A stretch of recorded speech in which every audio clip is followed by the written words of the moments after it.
The lecture hall buzzed with the typical pre-class chatter of the Galactic Naval Academy's advanced xenobiology course. Cadet Mira Blackwood sat in her usual spot near the back, her weathered leather journal open before her as she scribbled notes in what appeared to be crude, archaic handwriting. The contrast between her primitive writing instrument, an actual pen made from some kind of organic material, and the holographic displays surrounding her drew snickers from the other cadets. "Look at the human's little diary," whispered Zethkri, a towering Vorthan whose crystalline exoskeleton caught the artificial light. His mandibles clicked in what passed for laughter among his species. "Still using dead tree matter like her ancestors crawled out of caves yesterday."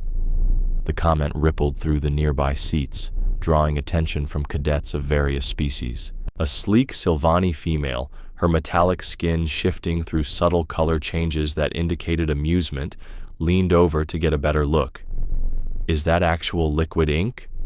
How delightfully primitive. What's next? Stone tablets?"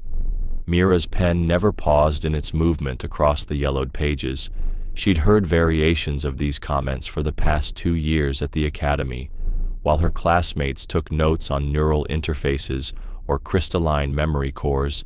She maintained her handwritten journal with the same methodical precision she applied to everything else. The other cadets saw it as an endearing human quirk at best, a sign of technological backwardness at worst. "I heard humans still use physical books on their homeworld," added Korath, a reptilian saurid whose forked tongue flicked out as he spoke. "Imagine being so attached to organic matter that you refuse to embrace proper data storage. No wonder they were the last species to achieve interstellar flight." The Sylvani cadet, Lyranth, extended one graceful metallic finger toward Mira's journal. "May I? I've never seen such an antiquated recording method up close. The historical value alone must be fascinating to study." Before Mira could respond, Zethkri's massive claw swept the journal from her desk. The Vorthon held it aloft, his compound eyes glittering with malicious amusement. "Oh, this is rich. Look at the scrawling. It's barely legible. How do humans expect to compete in modern warfare when they can't even master basic information transcription?" Several other cadets crowded around, their various forms of laughter filling the air. A cluster of ethereal beings, their translucent bodies shimmering like captured starlight, drifted closer with curiosity. Even the normally stoic Titanium Guard representative, a hulking mechanized being whose species had replaced most biological functions with superior technology, turned its optical sensors toward the commotion. "The binding is cracking," observed a quantum-touched cadet, her form flickering between dimensions as she spoke. "And those stains, what are those brown and red marks? Surely not what I think they are." Zethkri flipped through pages with careless abandon, his crystalline claws leaving small tears in the paper. "The entire thing reeks of organic decay. How unsanitary. And look at these crude illustrations. Maps drawn by hand, calculations worked out with actual mathematics instead of neural processing. It's like looking into humanity's barbaric past." The mockery was interrupted by the arrival of Professor Valdris, an ancient cosmic elder whose species had transcended physical form eons ago. The ethereal being materialized at the front of the lecture hall, its presence immediately commanding silence. However, it seemed amused rather than annoyed by the disruption. "I see our human cadets' choice of note-taking has become a source of entertainment," Professor Valdris observed, its voice resonating directly in their minds rather than through sound. "Perhaps this presents an excellent teaching opportunity. Cadet Zethkri, since you seem so fascinated by primitive documentation methods, would you care to share your analysis of what makes human record-keeping so inferior?" The Vorthan preened under the attention, his exoskeleton brightening with pride. "Certainly, Professor. As you can see, the human insists on using degradable organic materials that deteriorate over time, ensuring information loss. The writing implement requires manual dexterity and offers no backup storage. Most concerning, The entire process is slow, inefficient, and prone to error. It's a perfect example of why humans required assistance to join the galactic community. They simply hadn't evolved beyond their primitive origins. Murmurs of agreement rippled through the class. The Sylvani cadet nodded approvingly, her skin shifting to pleased golden tones. Even some of the more diplomatic species seemed to concur with the assessment. Humans were known throughout the galaxy as the species that had to be helped into space-faring civilization, the ones who still clung to biological limitations that other races had overcome millennia ago. Professor Valdris's attention turned to Mira, who sat perfectly still, watching the proceedings with calm gray eyes that held depths her classmates couldn't fathom. "And what is your response to this critique, Cadet Blackwood? Do you acknowledge the inherent limitations of your chosen method?" "I do," Mira replied simply. "But I also understand something my classmates don't." "Which is?" The professor's curiosity was evident even through its telepathic communication. Mira stood and walked to where Zethkri held her journal. She extended her hand, palm up, in a gesture that was somehow both polite and commanding. "May I have my journal back, please? I think it's time for a practical demonstration." The Vorthon's compound eyes glittered with condescension, but he placed the worn book in her hand with exaggerated care. "By all means, enlighten us about the superiority of primitive technology." Mira returned to her position at the front of the class, the journal held carefully in both hands. She opened it to a page near the middle where the stains were particularly prominent. The brown and red marks that had drawn such derision were clearly visible, along with what appeared to be mud and other organic matter embedded in the paper. "You're right about one thing," she said, addressing the room. "This journal is primitive.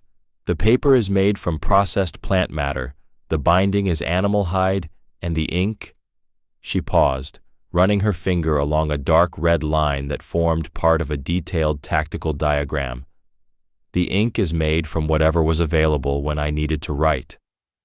The classroom had fallen silent, the earlier mockery replaced by a growing sense that they were missing something important.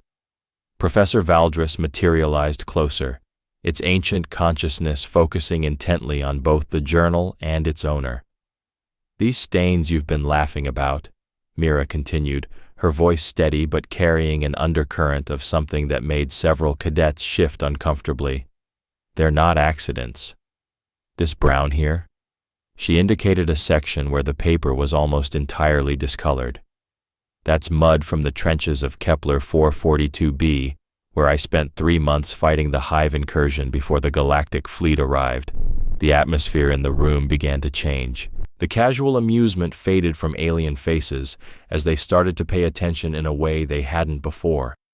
Mira turned the page, revealing more detailed diagrams mixed with text in multiple languages, some recognizably human, others clearly alien in origin. "And this red?" She traced a finger along what they'd dismissed as simple stains. "Some of it's my blood, from when I had to perform field surgery on myself after a razor wing got too close. Some of it's from the Zilithian refugees I helped evacuate. Their blood is copper-based, which is why it has that greenish tint when it oxidizes." Zethkri's crystalline structure actually dimmed, his earlier bravado evaporating. "You were at Kepler 442b. But that was, the report said no human forces were present until after the siege was broken." "The reports were classified," Mira said simply. She flipped to another section, revealing hand-drawn maps with incredible detail. "I was part of an advanced reconnaissance team. 4 humans, insertion by stealth pod, with orders to gather intelligence and provide targeting data for the main fleet." She paused, her gray eyes meeting Zethkri's compound ones. "I was the only one who made it out." The silence in the lecture hall was now complete. Even Professor Valdris had ceased its usual mental emanations, focusing entirely on the human cadet and her battered journal. The other students leaned forward, their previous dismissive attitudes replaced by something approaching awe. The thing about human record-keeping, Mira continued, turning pages that revealed increasingly complex battle plans, xenobiological studies, and what appeared to be linguistic analyses of unknown alien scripts, is that it's designed to survive when everything else fails. When your neural interfaces are scrambled by electromagnetic pulses, when your crystalline storage matrices are shattered by kinetic weapons, when your quantum processing units are corrupted by temporal anomalies, paper and ink still work. She held up a page covered in cramped handwriting, interspersed with diagrams that showed detailed anatomical studies of several species present in the room. I spent 6 weeks embedded with a hive scout formation, pretending to be a defector. Every night, I documented their tactical procedures, their biological vulnerabilities, their command structure. I wrote it all down in a mixture of human blood and local plant sap, because that's what I had available. The Sylvani cadet, Lyrinth, her metallic skin now a pale, shocked silver, whispered, "Embedded with the hive? That's impossible. They kill anything that isn't part of their collective consciousness." "Not if you convince them you're already broken enough to be useful," Mira replied. She rolled up her sleeve, revealing a series of scars that formed an intricate pattern. "These aren't decorative. They're hive loyalty marks. I carved them into my own arm and let them heal incorrectly, because that was the only way to make them believe I was a damaged human seeking refuge with them." The room erupted in stunned murmurs. Hive loyalty marks were legendary, supposedly permanent modifications that allowed non-hive entities to serve as auxiliary forces. The fact that anyone had voluntarily inflicted them on themselves, let alone survived the process, was almost beyond comprehension. Professor Valdris's mental voice carried a note of something approaching reverence. "The intelligence you gathered from that infiltration, it was responsible for the successful siege breaking, wasn't it? The tactical weak points that allowed the fleet to punch through their defensive formations, along with biological data that led to the development of the sonic weapons that disrupted their hive mind communications," Mira confirmed. She turned to another section of the journal, revealing pages covered in what looked like abstract art, but was clearly some form of notation system. Hive communication patterns, translated into human musical notation. It was the only way I could record their command frequencies without triggering their detection systems. Korath, the Saurid who had earlier mocked human primitiveness, was staring at the journal with obvious hunger. "Those frequency patterns, they're still classified at the highest levels. How did you—" "Hive scouts communicate through subsonic vibrations that carry emotional and tactical content," Mira explained.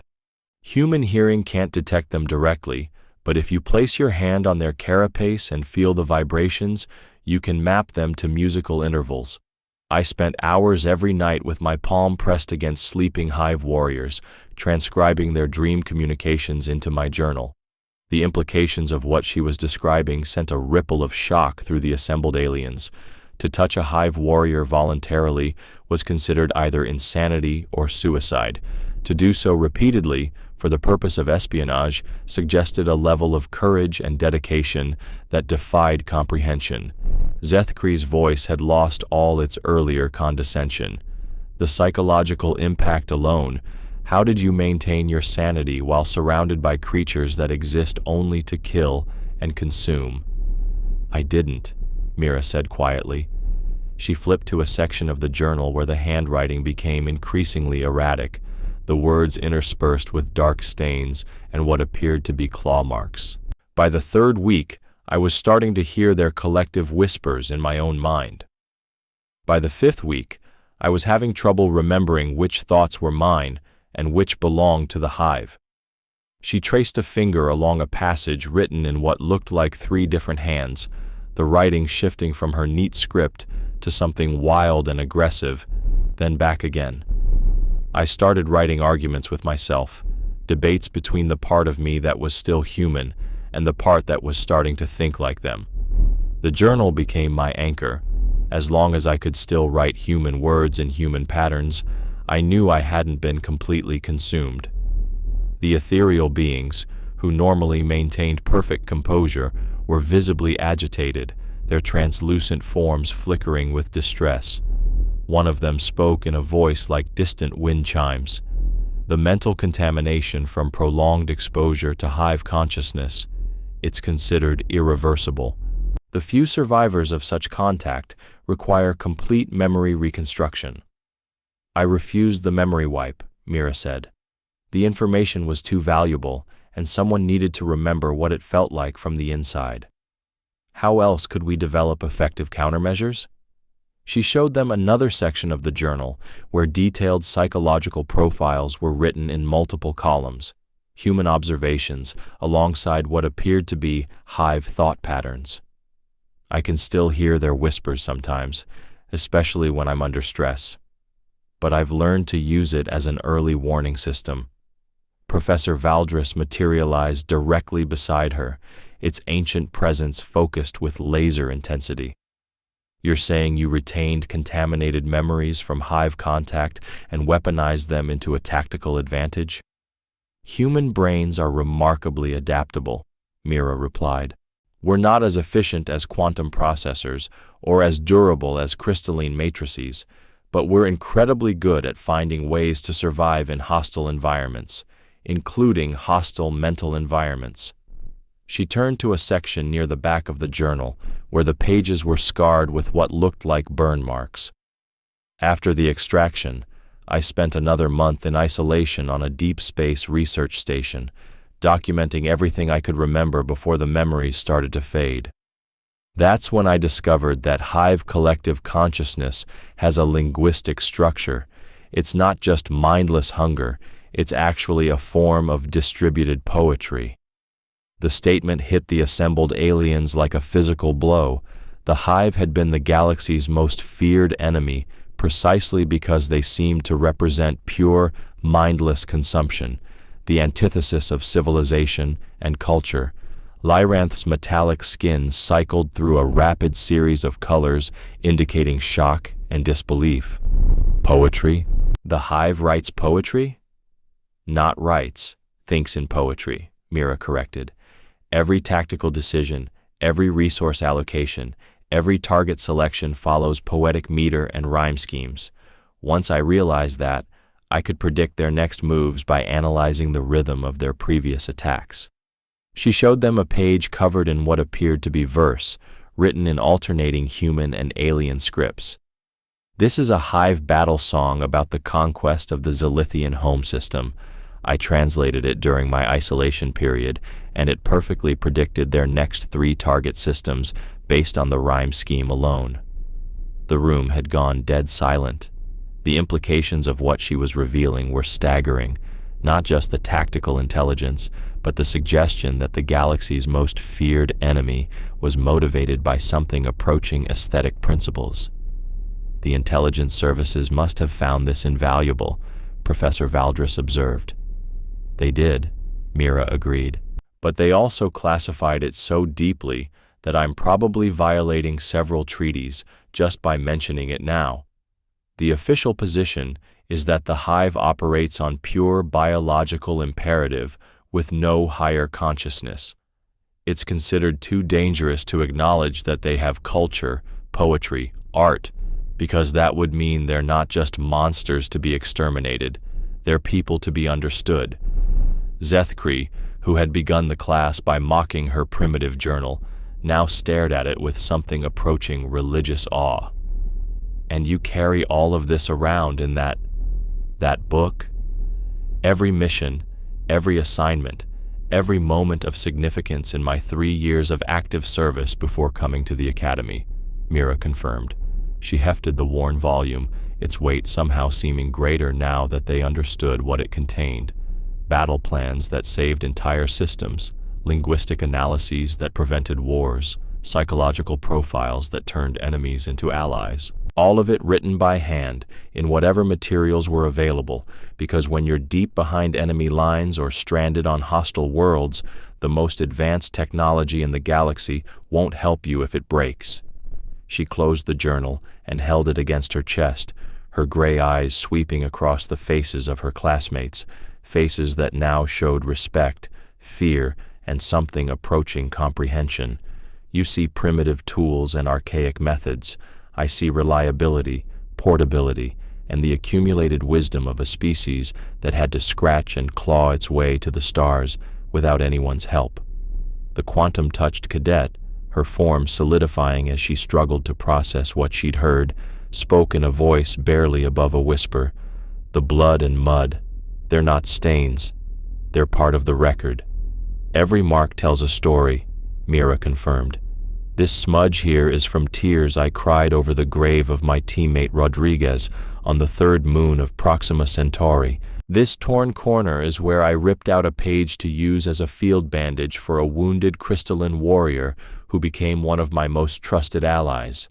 This burn mark is from a plasma grenade that went off too close during the evacuation of Research Station Omega-7. She opened the journal to its first page, revealing an inscription written in what appeared to be fresh blood, "For those who didn't make it home."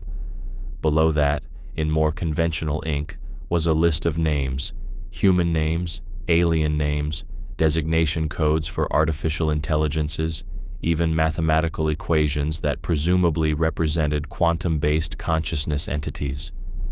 237 names, Mira said quietly. "Every being who died under my command, beside me, or because of decisions I made. I add to the list whenever necessary, and I read every name before I sleep. It reminds me why the intelligence in this journal matters, and why the methods used to gather it were worth the cost." Professor Valdris, ancient beyond measure and wise beyond the comprehension of most galactic civilizations, spoke with something approaching wonder. "You carry the weight of an entire species' struggle in that journal, not just tactical information, but the emotional and psychological cost of everything humans have sacrificed to earn their place among the stars." "We're not the strongest species in the galaxy," Mira said, addressing the entire class. "We're not the smartest, or the most technologically advanced, or the most naturally suited to space travel, but we're the species that refuses to quit, refuses to be broken, and refuses to let our sacrifices be forgotten. This journal represents everything we've learned about survival, about adaptation, about finding ways to succeed when everyone expects us to fail." She walked back to her seat, placing the journal on her desk with the same careful precision she'd maintained throughout the confrontation. "You laughed at my primitive technology, but when your advanced systems fail, and they will fail, because this galaxy is full of things that can break any technology ever devised, you'll wish you had something as reliable as paper and ink to fall back on." The class remained silent as Mira resumed her seat and opened her journal to a fresh page. She began writing, the same methodical strokes that had drawn mockery just minutes before, now seeming like something approaching sacred ritual. The scratch of her organic pen against paper was the only sound in the lecture hall. Zethkri, his crystalline form now dim with something that might have been shame, slowly reached into his equipment pack and withdrew a neural interface stylus. He stared at it for a long moment, then deliberately set it aside and pulled out an emergency chemical marker, the kind used for writing on surfaces when electronic systems failed. He opened his own study tablet to a blank surface and began copying notes in crude, manual script. One by one, other cadets began to follow suit. The Silvani cadet produced an emergency etching tool and began scratching symbols into a metal surface, the quantum-touched being solidified enough to manipulate physical matter, and started experimenting with ink-based writing. Even the titanium guard representative extended a mechanical appendage that began carving notes into its own armored surface. Professor Valdris observed this transformation with what passed for satisfaction in its ancient consciousness. "An excellent practical lesson in redundant information systems," it announced to the class. "As Cadet Blackwood has demonstrated, advanced technology is only superior when it functions. In hostile environments, primitive methods often prove more reliable than sophisticated alternatives. The lecture continued, but the atmosphere had completely changed. Where before there had been casual dismissal and condescension toward the human cadet, now there was respectful attention and genuine curiosity. When Mira raised her hand to answer questions, her classmates listened with the intensity normally reserved for professors or visiting military heroes. During the break between lectures, several alien cadets approached Mira's desk. Lyrinth, her metallic skin cycling through colors that indicated deep respect and curiosity, spoke first. "Cadet Blackwood, I apologize for my earlier, insensitive comments. I had no idea that your methods were based on such extensive practical experience." "No offense taken," Mira replied, continuing to write in her journal. "You judged based on the information available to you. That's exactly what any good officer should do." Korath, the Saurid who had mocked human attachment to organic matter, flicked his tongue nervously. "The hive infiltration. How long did it take you to recover psychologically? The few reports we have suggest that hive mental contamination causes permanent damage to neural pathways." Mira looked up from her writing, her gray eyes meeting his reptilian ones directly. "Who says I've recovered? The contamination is still there, just managed. I dream in hive poetry sometimes. When I'm under extreme stress, I start thinking in collective patterns instead of individual ones. But I've learned to use those symptoms as tools rather than fighting them as weaknesses." She turned to a section of her journal and showed him a page covered in what looked like abstract mathematical equations mixed with what appeared to be alien verse. "This is a predictive model for hive expansion patterns, written in their own poetic meter. It's been accurate to within 2 percentage points for every major hive movement in the past 18 months. The small group of cadets stared at the page with something approaching awe. The idea that someone could voluntarily carry enemy mental contamination and turn it into a strategic advantage was so far beyond their experience that they struggled to process it. Zethkri, his massive form hunched with what might have been embarrassment, spoke quietly. "I owe you an apology, cadet. When I mocked your journal, I was judging it by the standards of my own species' technology. I failed to consider that it might represent something more significant than primitive record-keeping. Your species achieved interstellar flight 2,000 years before mine was even literate," Mira replied without looking up from her writing. "Your crystalline storage systems can hold more information than a human brain can process in a lifetime, and they're virtually indestructible under normal conditions. But when you're infiltrating a hive nest and a quantum resonance cascade threatens to wipe every electronic system within a 100-kilometer radius, paper and ink suddenly seem pretty advanced." She flipped to another section of her journal, revealing what appeared to be technical specifications drawn with meticulous precision. "These are schematics for a quantum cascade suppressor designed to protect electronic systems during deep infiltration missions. I developed them based on observations of how hive warriors protect their own biological technology from cascade effects." The quantum-touched cadet, her form flickering with excitement, leaned closer to examine the drawings. "These design principles, they could revolutionize our approach to electronic warfare. Have you submitted them to the engineering department?" "Classified above my clearance level," Mira replied. "But I keep copies in my journal because I know that someday, somewhere, a fellow human is going to need this information to survive a similar situation. When that happens, I want them to have access to every scrap of knowledge that might help them make it home alive." The conversation was interrupted by the arrival of their next instructor, Commander Thexval of the Strategic Planning Department. The 6-armed hexapod military officer scanned the classroom with compound eyes that missed nothing, immediately noticing the unprecedented sight of advanced alien species experimenting with primitive writing methods. "Interesting development," Commander Thexval observed, her voice carrying the authority of someone who had commanded fleets in actual combat. I was informed that this class had experienced a revelation regarding redundant information systems. Cadet Blackwood, I believe you were the catalyst for this educational moment. Mira stood and came to attention with military precision. Yes, Commander. I demonstrated the practical applications of manual record-keeping in hostile environments. So I heard. Commander Thexval approached Mira's desk and examined the open journal with professional interest.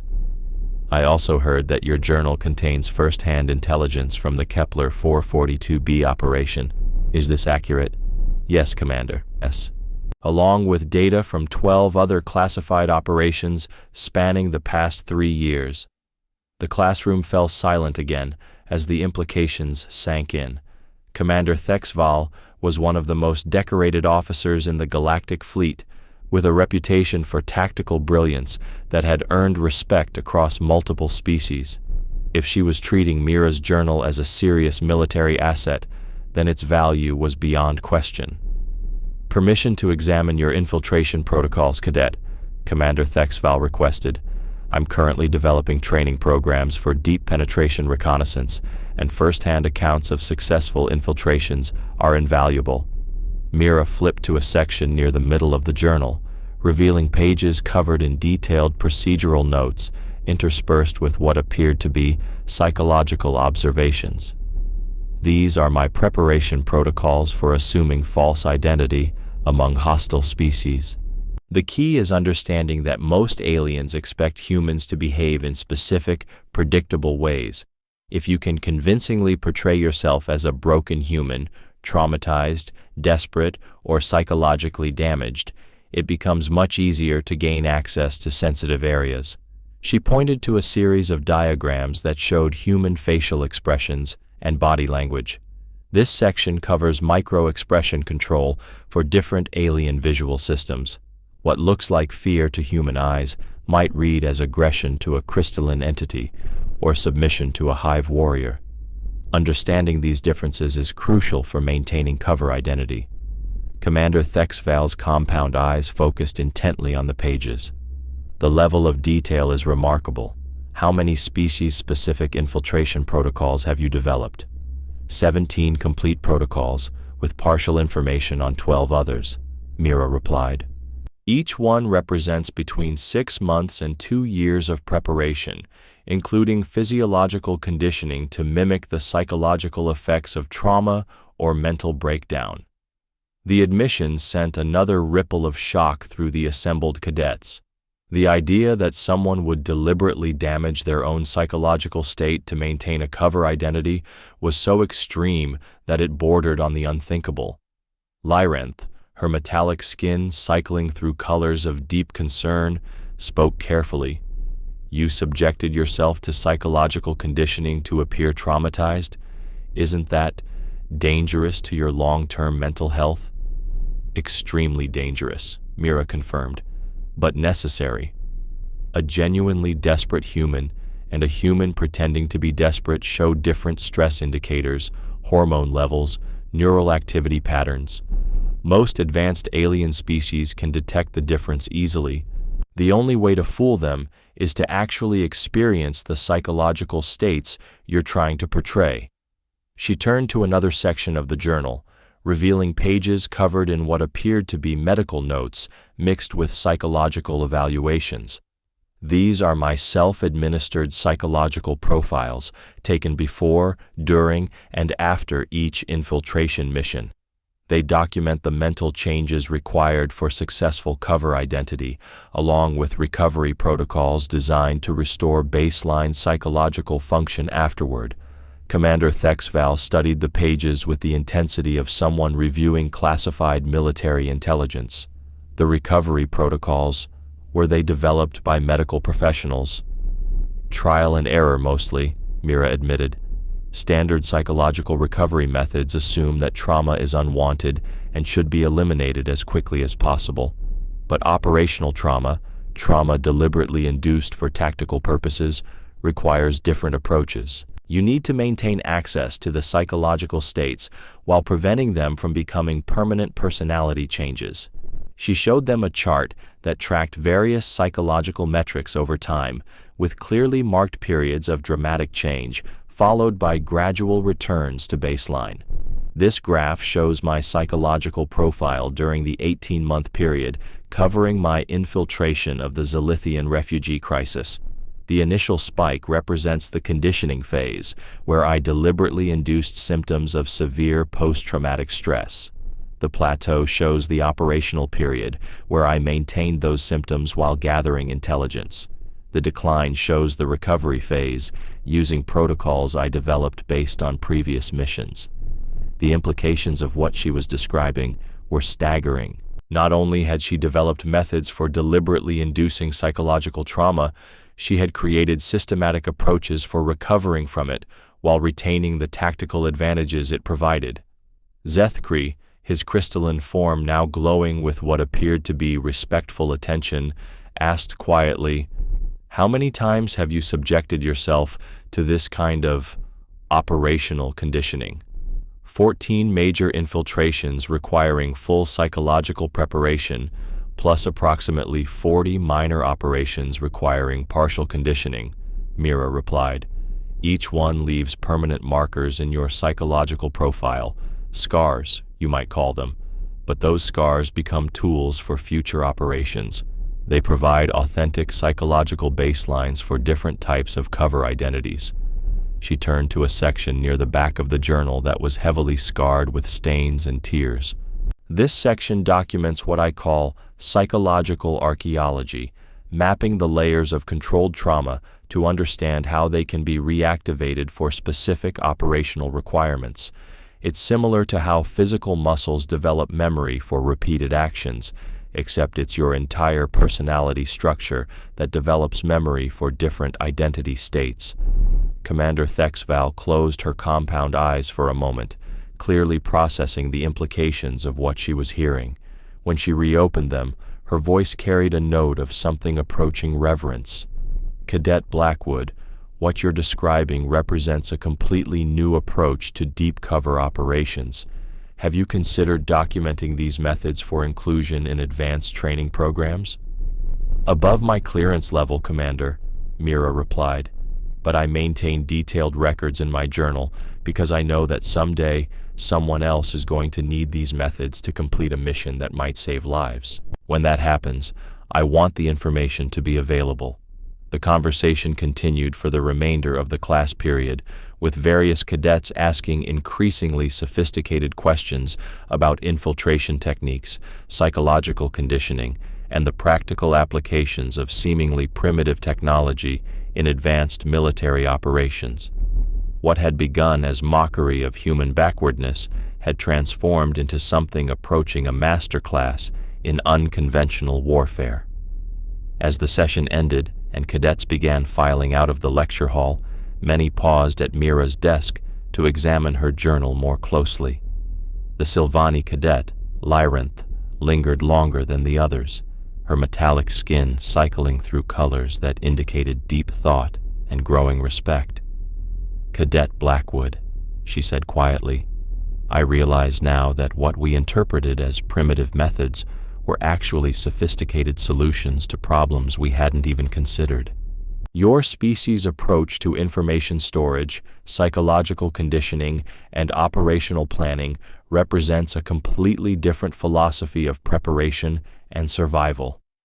Mira looked up from her journal, where she had been making notes about the day's discussions. "Different species, different solutions," she said simply. "Your people mastered technology that lets you store perfect copies of information in virtually indestructible formats. That's an incredible advantage in most situations. But humans had to learn to survive in situations where most technology fails, so we developed different kinds of advantages." "The blood and mud," Lyranth said, indicating the stained pages. "They're not just marks of what you've survived. They're proof that the information was gathered under conditions that would destroy conventional recording methods." "Exactly." Mira traced a finger along a particularly dark stain. "This mark here is from a moment when I was bleeding out in a crashed shuttle on a planet where electromagnetic interference made all electronic devices useless. I used my own blood to write down the coordinates of a hive weapons cache because I knew that information might be the only thing that could prevent a massacre of civilian populations. She flipped to that section of the journal, revealing a page where desperate scrawling in dark red ink documented precise spatial coordinates along with detailed descriptions of alien weapon systems. The rescue team found me unconscious, but they also found this page. The weapons cache was destroyed 3 days later, preventing the hive from using it to assault a colony of 2 million beings.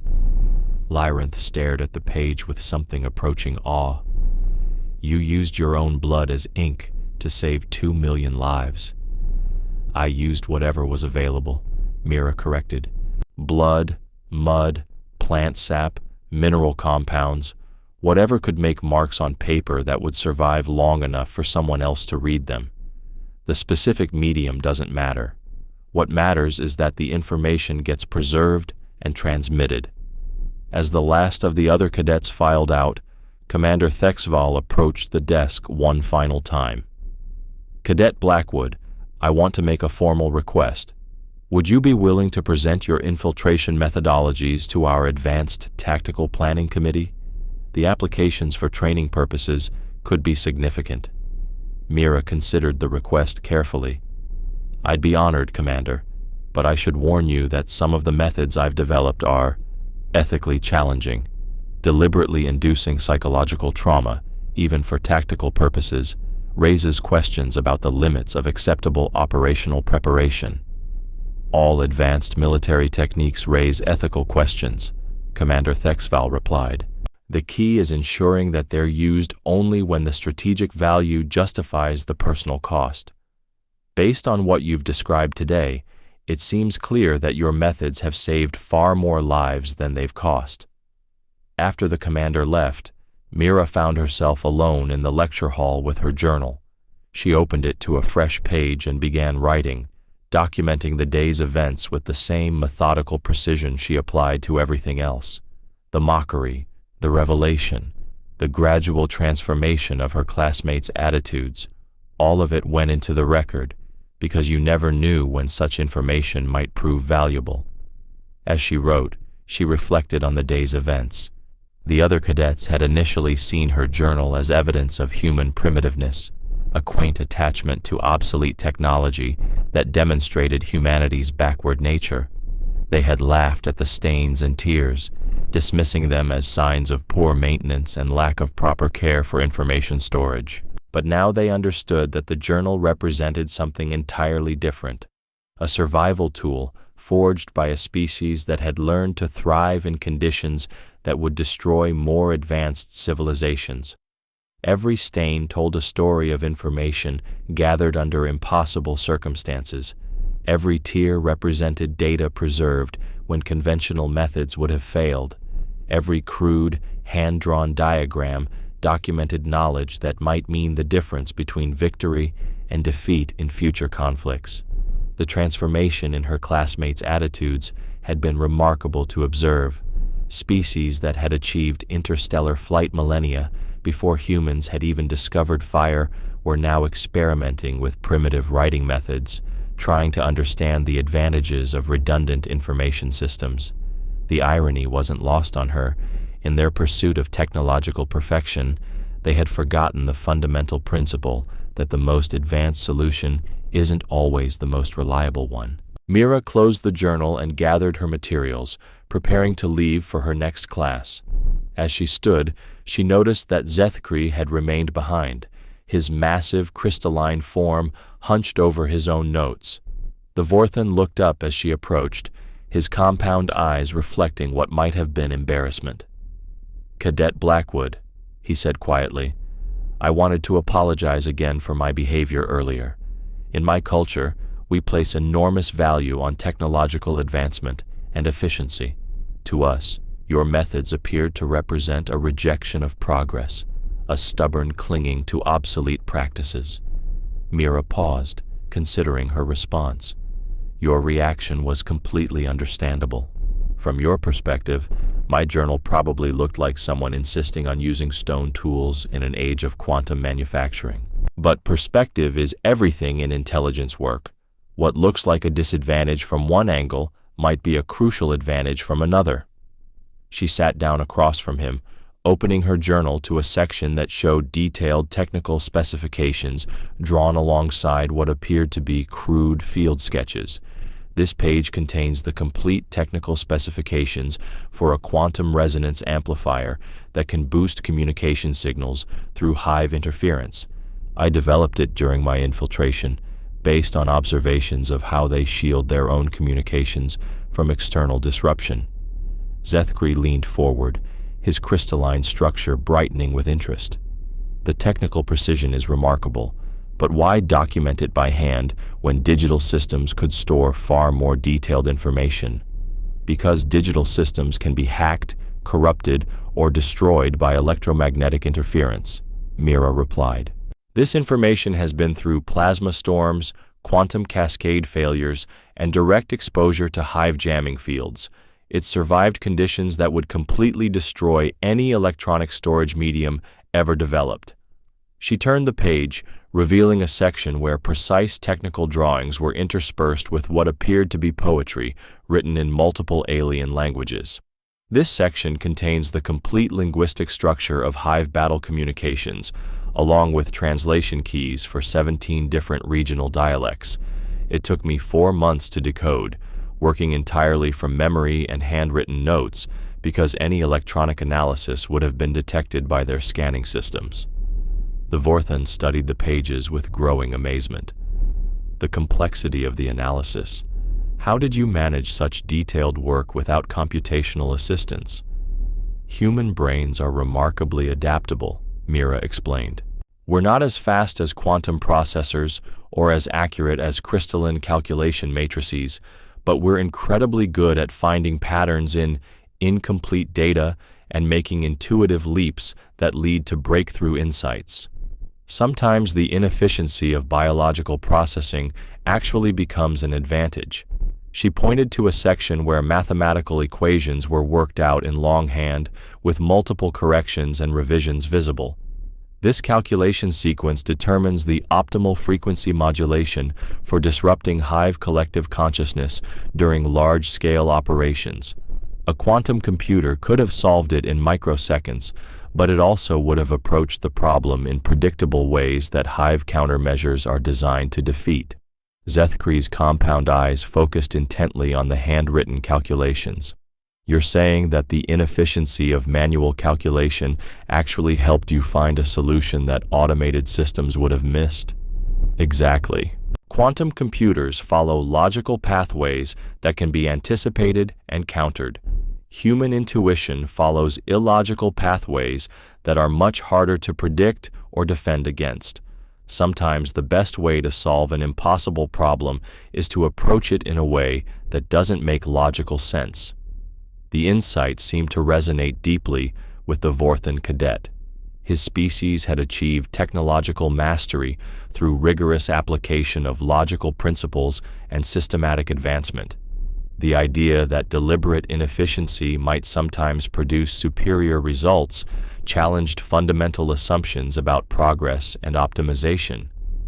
In my culture, Zethkri said slowly, we believe that any process can be improved through the application of better technology and more sophisticated analytical methods. The concept that primitive techniques might sometimes be superior to advanced ones is difficult to process. Mira nodded sympathetically. I understand. But consider this. Your crystalline storage systems are virtually indestructible under normal conditions, but they can be shattered by specific harmonic frequencies. Digital systems are incredibly efficient, but they can be completely disabled by electromagnetic pulse weapons. Quantum processing is extraordinarily fast, but it can be disrupted by temporal anomalies. She held up her journal, its leather binding scarred and stained, but still intact. Paper and ink have no sophisticated systems to be disrupted. They don't rely on power sources that can be interrupted or technological frameworks that can be corrupted. They're immune to most forms of electronic warfare precisely because they're too primitive to be targeted by advanced countermeasures. The conversation was interrupted by the arrival of several other cadets who had returned to the lecture hall. Lyrinth led a small group that included representatives from 5 different species, all carrying various forms of primitive writing implements they had managed to acquire. "Cadet Blackwood," Lyrinth said, her metallic skin cycling through colors that indicated excitement and curiosity. "We've been discussing your demonstration, and we have some questions about practical applications. Specifically, we're interested in understanding how manual record-keeping might be integrated into modern operational planning." Mira looked around the group, noting the serious expressions on alien faces that had been amused or dismissive just hours earlier. "What specific applications are you considering?" A crystalline entity stepped forward, its faceted form refracting light in complex patterns. "My species relies heavily on quantum-linked communication networks for coordination during large-scale operations.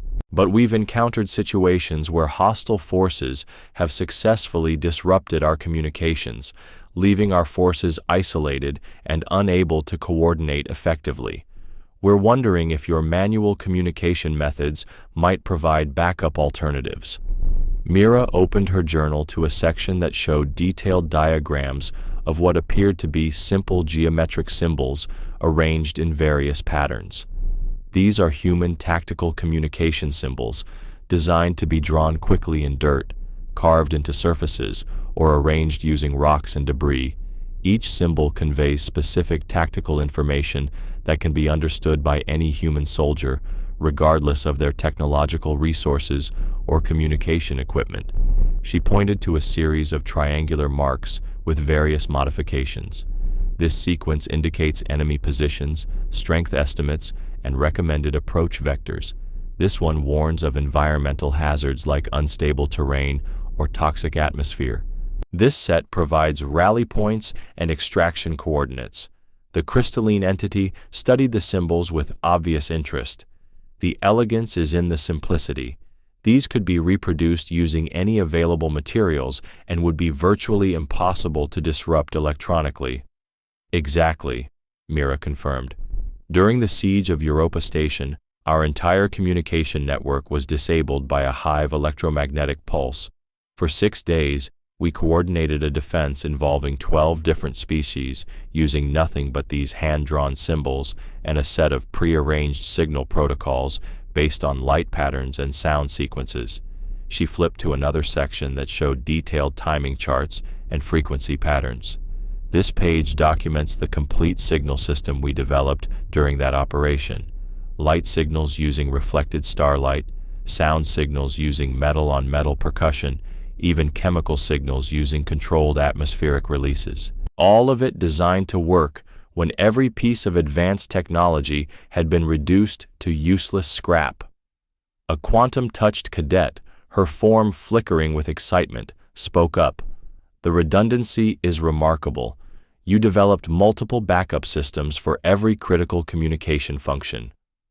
"Rule number 1 of human military doctrine," Mira replied. "Always have a backup plan, and a backup for your backup, and a backup for that backup." We learned early that advanced technology is incredibly powerful when it works, but it can fail in ways that are completely unpredictable. Primitive technology fails in predictable ways, which makes it much easier to plan around. Zethkri, who had been listening intently, asked, "How do you determine which primitive methods are worth maintaining alongside advanced systems?" "The resource investment must be significant." Mira considered the question carefully. "It's not about maintaining primitive methods for their own sake. It's about understanding the fundamental principles behind different approaches to problem solving. Once you understand the principles, you can adapt them to whatever resources are available." She opened to a section that showed what appeared to be architectural drawings mixed with biological diagrams. This section documents shelter construction techniques for hostile environments, developed during my 3-month survival period on Tau Ceti Prime. The planet's atmosphere destroys most synthetic materials within hours, so conventional emergency shelters are useless there. The drawings showed detailed plans for structures built entirely from local organic materials, with sophisticated ventilation systems and defensive features that would allow human occupants to survive indefinitely. I spent 2 weeks studying the local ecosystem before I attempted any construction. These shelters are based on the architectural principles used by indigenous tunnel-building organisms, adapted for human physiological requirements. Lyrinth's metallic skin cycled through colors, indicating amazement. You reverse-engineered alien biological architecture and adapted it for human use, without any technological assistance? Human pattern recognition is remarkably sophisticated when it's properly applied, Mira replied. We're naturally good at observing complex systems and identifying the underlying principles that make them work. Once you understand the principles, you can apply them in new contexts. She turned to another page that showed detailed anatomical studies of several alien species present in the group. This section contains biological and psychological profiles for 43 different galactic species, compiled through direct observation and interaction. Each profile includes information about communication preferences, stress responses, decision-making patterns, and tactical strengths and weaknesses. The cadets stared at the detailed drawings and notes with something approaching awe. The level of detail was extraordinary. Precise anatomical diagrams, behavioral analysis charts, even what appeared to be philosophical summaries of different species' worldviews. The crystalline entity pointed to a section that contained detailed analysis of its own species' characteristics. This information about crystalline psychology and tactics, it's more comprehensive than our own military training manuals. How did you gather such detailed intelligence? Observation, interaction, and systematic documentation over 3 years of joint operations, Mira replied. Every mission, every training exercise, every casual conversation contributed data to these profiles. Most species focus on gathering intelligence about their enemies, but humans have learned that understanding your allies is just as important for operational success. She pointed to a specific section of the crystalline profile. For example, your species makes tactical decisions based on mathematical optimization of resource allocation and risk assessment. That's incredibly effective for large-scale strategic planning, but it can create predictable patterns that enemies can exploit. Understanding that tendency allows human commanders to complement crystalline tactical planning with more unpredictable approaches. The crystalline entity's faceted form brightened with what appeared to be recognition. You're describing tactical symbiosis, using the strengths of different species to compensate for their individual weaknesses. Exactly. But tactical symbiosis only works if you have detailed, accurate information about how different species think, react, and make decisions under pressure. That kind of information can't be gathered through formal intelligence briefings or academic study. It requires extended direct observation and careful documentation. Zethkri leaned forward, his crystalline structure reflecting light in complex patterns that indicated deep thought. The manual documentation becomes essential because this type of intelligence is based on subtle behavioral observations that might not be captured by automated monitoring systems. Right again, Mira confirmed. Automated systems are designed to identify predetermined patterns and categories. But some of the most valuable intelligence comes from observing anomalies, exceptions, and unexpected behaviors that don't fit standard categories. Human intuition is particularly good at recognizing significant anomalies and understanding their implications. She flipped to a section that showed what appeared to be abstract art mixed with tactical diagrams. This page documents what I call intuitive tactical analysis, pattern recognition based on subconscious observation of subtle behavioral cues that can't be quantified or programmed into analytical systems. The drawings showed complex battlefield situations with multiple decision points marked by different symbols. Arrows and lines connected various elements in ways that seemed to follow emotional or psychological logic rather than purely tactical considerations. During the Battle of Kepler 442b, I correctly predicted 3 major hive tactical shifts based on nothing more than subtle changes in the rhythm of their movement patterns, Mira explained. No automated system would have identified those changes as significant because they were too small to trigger algorithmic pattern recognition. But human intuition can detect significance in variations that are mathematically insignificant. The quantum-touched cadet, her form solidifying with concentration, studied the tactical diagrams intently. You're describing a form of analysis that operates below the threshold of conscious recognition. How do you document intuitive insights in ways that can be communicated to others? Mira pointed to a series of symbols that seemed to represent emotional or psychological states rather than tactical information. I developed a notation system for recording intuitive impressions alongside factual observations.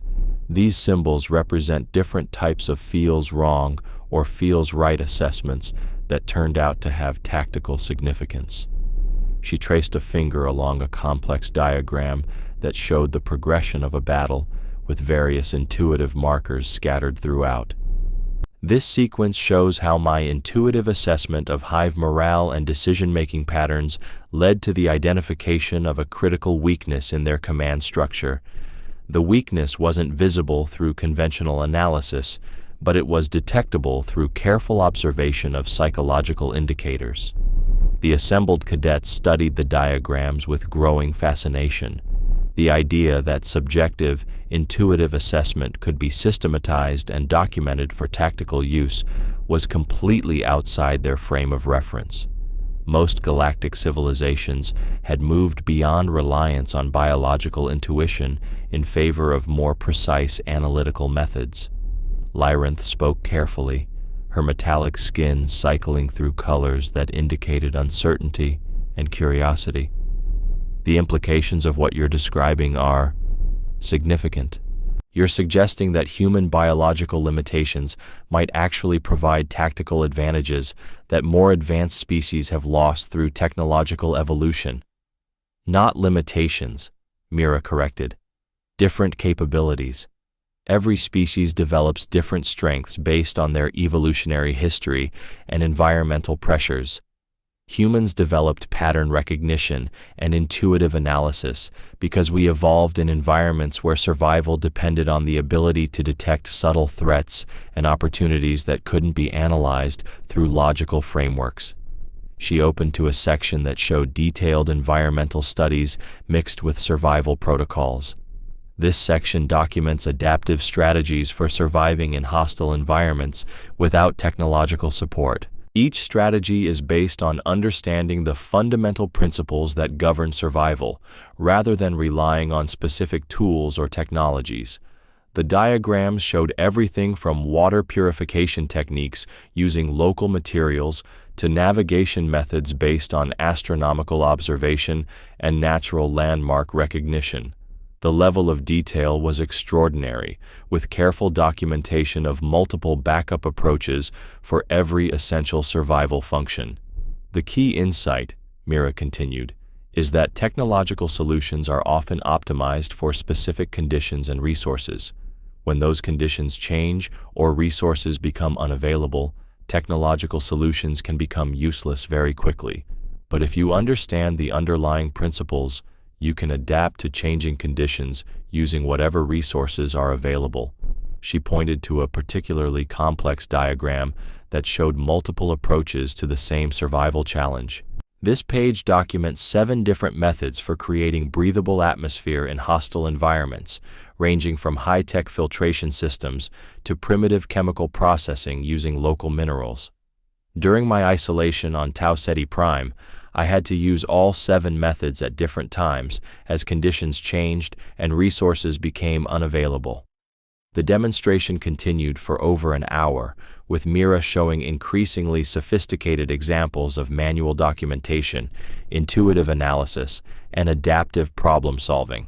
Each example built on the previous ones, creating a comprehensive picture of a completely different approach to information management and tactical planning.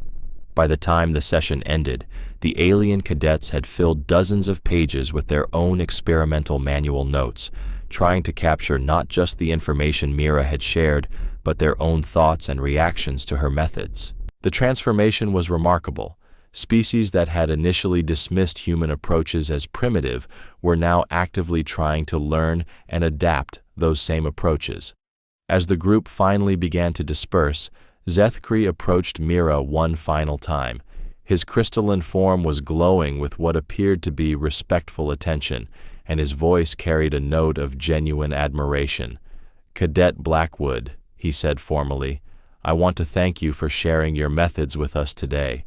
What began as my foolish mockery of your journal has become one of the most educational experiences of my time at the Academy.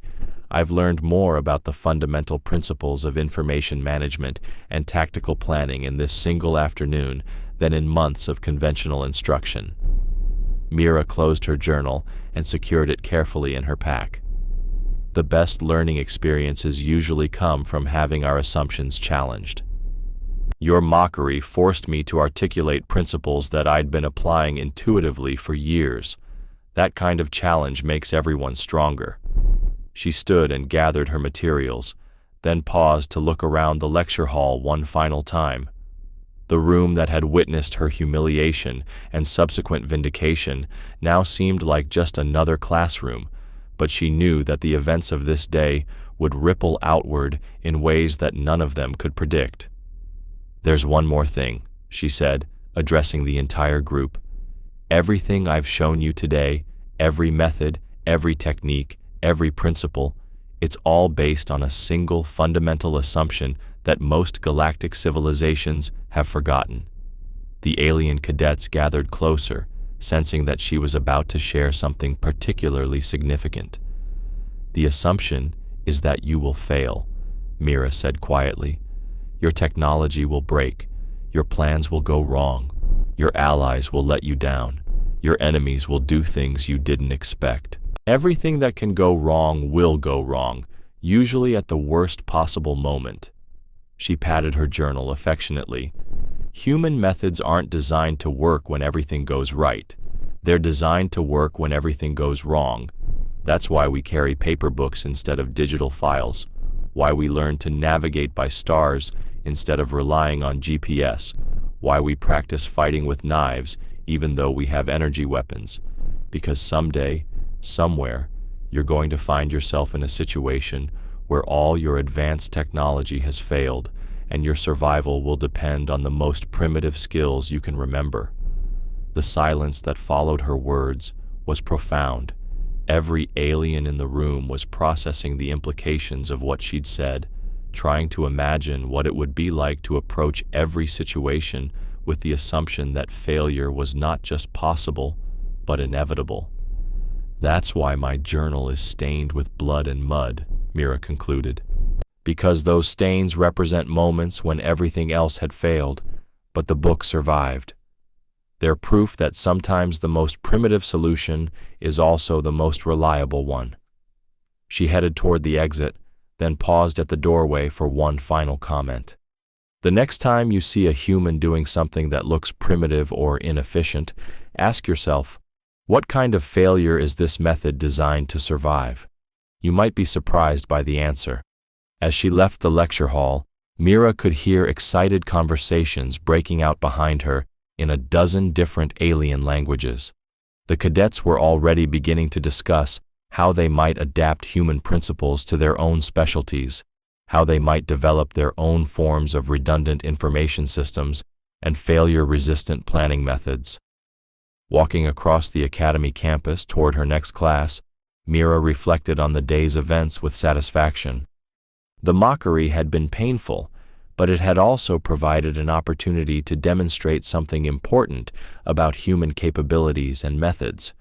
More importantly, it had forced her to articulate principles that she'd been applying intuitively, creating a foundation for more systematic development of human tactical doctrine.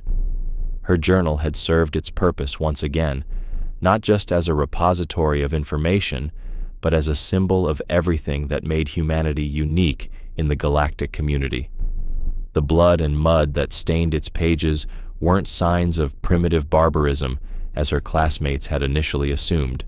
They were badges of honor, proof that humans were willing to pay any price necessary to gather the intelligence that might save lives and win battles. As she entered her next classroom and opened the journal to a fresh page, Mira began writing her account of the day's events. The mockery, the revelation, the gradual transformation of her classmates' attitudes, all of it went into the permanent record, because you never knew when such information might prove valuable.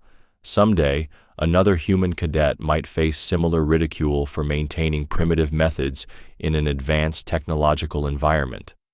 When that happened, they would need to know that they weren't alone, and that their methods had been validated by those who initially dismissed them. The scratching of her pen against paper filled the quiet classroom, the same methodical sound that had drawn mockery just hours earlier, now seeming like a form of quiet defiance against a galaxy that had forgotten the value of simple, reliable solutions. Each stroke of the pen was an act of faith in the principle that information, carefully preserved and systematically documented, was the most powerful weapon any soldier could carry into battle. And in a universe full of advanced weapons and sophisticated defenses, sometimes the most powerful approach was also the most primitive one.